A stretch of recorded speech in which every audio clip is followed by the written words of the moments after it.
पुण्यश्लोक अहिल्यादेवी होळकर यांच्या 299व्या जयंती उत्सवासाठी आता राज्याचे मुख्यमंत्री एकनाथ शिंदे, उपमुख्यमंत्री देवेंद्र फडणवीस आणि अजित पवार हे अहमदनगरच्या चौंडी दौऱ्यावर आहेत।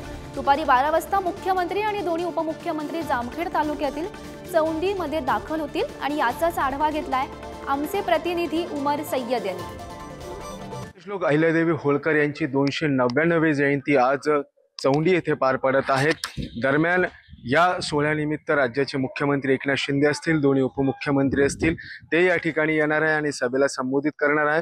आपण पाहू शकता की चौंडी या ठिकाणी जयंतीनिमित्त जे सोहळा पार पडणार आहे, जी सभा पार पडणार आहे, त्या सभेची जय्यत तयारी या ठिकाणी सुरू करण्यात आलेली आहे। हजारोंच्या संख्येने जे आहे तर ते नागरिक या ठिकाणी उपस्थित राहणार आहे। पुण्यश्लोक अहिल्यादेवी होळकर यांची आज 299वी जयंती असल्यामुळे कालपासूनच या ठिकाणी त्यांच्या स्मारकास अभिवादन करण्यासाठी, मानववंदना देण्यासाठी नागरिक एकच गर्दी करत आहेत। दरम्यान याच जयंतीनिमित्त मागील वर्षी मुख्यमंत्री एकनाथ शिंदे यांनी अहमदनगरचं नामांतरण करून अहिल्यादेवी नगर अशी घोषणा केली होती। आता या घोषणेला जे आहे तर ते 1 वर्ष आज पूर्ण होत आहे आणि त्यानिमित्तानं जी आज चौंडी येथे जी सभा पार पाडत आहे, या सभेदरम्यान मुख्यमंत्री एकनाथ शिंदे असतील आणि दोन्ही उपमुख्यमंत्री असतील, हे काय बोलणार याकडे सर्वांचं लक्ष लागलं आहे।